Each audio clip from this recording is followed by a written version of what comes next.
Hey, Nelson, alcoholic addict. Not my real name. That is a pen name that I use here for my newsletter, LOL Sober.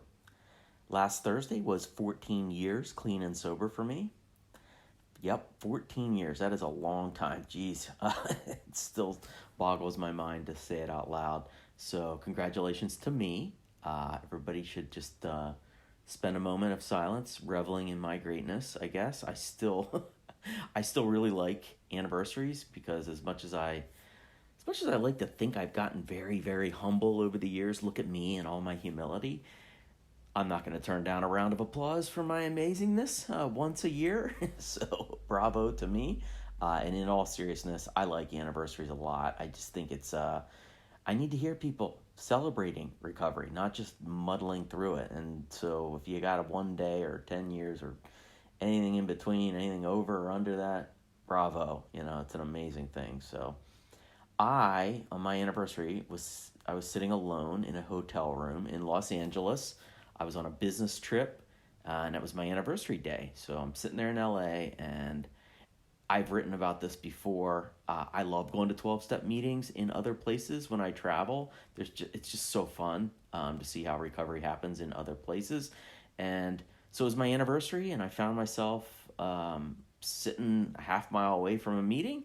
So I went for it. And the meeting did not disappoint. Let me tell you, they had maybe 100 chairs set up in this big room, and I think there was maybe 5 people there at the beginning, and ultimately ended up with like 10.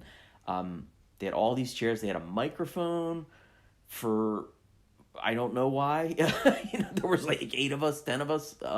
There were 10 people there, so I'm not sure we needed a microphone. It was not exactly a Springsteen concert that was happening there. So, but anyway, there was a microphone, and in the early part of the meeting, the chairperson asked if anyone was celebrating an anniversary, as we so often do at meetings. And I raised my hand and I said, "Today I have 14 years sober." And everyone started clapping, and one man stood up and faced me. He pulled a Starbucks brownie out of thin air. It was very much like a Chris Angel trick. But all of a sudden, there was a dude there with a brownie. There was a candle lit in the brownie, and the whole room started singing "Happy Anniversary" to me. I was completely confused about what I was supposed to do, and the chairperson said into the microphone, so it was this booming voice, "Come get your brownie, that's for you." So I walked up and I blew the candle out and I took the brownie from a random dude. And I sat back down and the speaker began to share. The topic was the 9th step. I guess they do step-by-step speaker. And so this dude was talking about the 9th step, which, as many of you know, it's about making amends to those that we harmed. And so he shared on the 9th step, but he took a moment to say at the beginning how much he was always amused when people from the East Coast, such as myself, I guess, how much he was amused when people came from the East Coast to LA and they saw how theatrical the Hollywood recovery community was. And that was certainly my experience last week. So this dude, he shared for, I think it was probably 25 minutes, and it was fantastic. He was a very good storyteller, very Hollywood-ish, and he was quite theatrical. I really enjoyed it.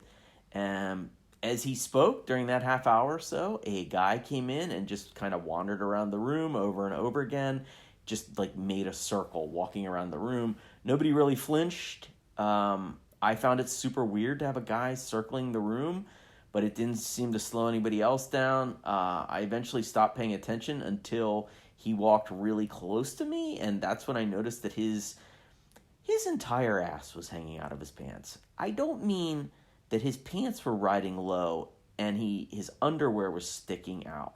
And I don't mean that his pants were riding low and there was like a plumber's top of his butt crack sticking out. I mean that his entire ass cheeks were out, roaming the room. If this meeting had been rated by the Hollywood Press Association, it would have gotten an NC-17 rating based on just the view of this guy's buttocks. And he eventually left the room, and then he came back a few times, in and out, and then he left for good. And just as that excitement was dying down, another dude came into the room, and somebody was sharing, and this dude that walked in just blurted out his name, and asked how far into the meeting we were, and it stopped the meeting cold. He said he had just gotten out of treatment and he was a little bit all over the place, and that it was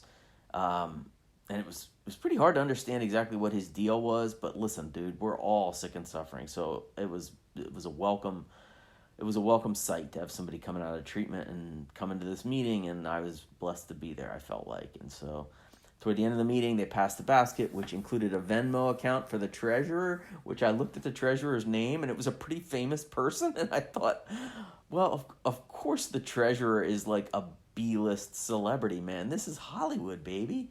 And at the end of the meeting, a few people came over and said congratulations, and I exchanged my number with the speaker, who was, he was a delightful dude. He had 35 plus years sober, good storyteller, and all in all, what a gift that meeting was. If I lived there, I don't know that it was quite my style to go every week, but for one night only on my very own red carpet, I felt like I had a VIP seat at my first Hollywood meeting ever. I'm looking forward to number 2. So thank you for letting me share.